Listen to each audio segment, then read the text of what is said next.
And so I saw that Ken Obi had asked a question here that I think ties right into this, right? Is it relevant just for large organizations or small businesses too? And Yeah. really, what it comes down to, the answer is yes, both can do it.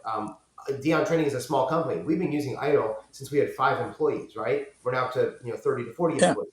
But I also worked at the U.S. government and for the Navy, and I ran one of the largest networks in the world with 1 million endpoints and tens of thousands of administrators that we had to manage. And we used ITIL for that. And we couldn't live without ITIL in that scenario. But again, it's not a compliance where you have to do all 34 things, because if you did, Absolutely. that's a lot, right? And so you might look at it and go, you know what? We don't develop our own software. Therefore, we don't care about the software development practice, right? Off it goes, right? We don't do our own project management. We'll take that one out, right? And you can figure out which ones are important to you and pick the ones that are going to make the biggest difference, especially when you're a small business. You can tailor it down, like you were just saying, change enablement. You don't have to have a full cab. It may just be Jason is the CTO of this small 5-person company and he makes the decision. He is the cab. Good, move on, right? So Yeah. those are things you can do to implement these things. David? Yeah. In larger organizations, we tend to separate these roles out by job.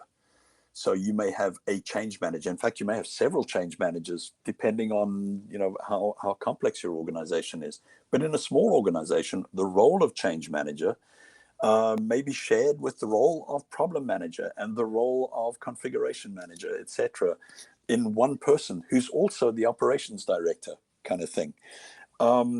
So yes, the answer is it scales. Smallest organization that I've personally worked in who's been using ITIL was 4 people, I think similar to what you mentioned. And I hope they don't mind me mentioning them, city of Greenwood Village in Colorado. And that was managed by Andy Atencio, since retired from that. But absolutely used ITIL to be a very effective IT department of 4 people.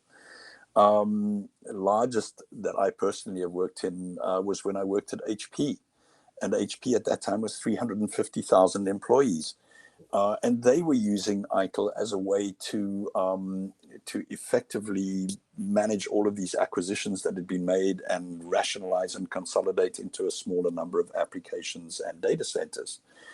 So yeah, it scales. And again, what we've got to think of when we do this is not applying everything in the books literally, but taking the guidance, thinking about it in the context of what we're trying to do, and then applying it.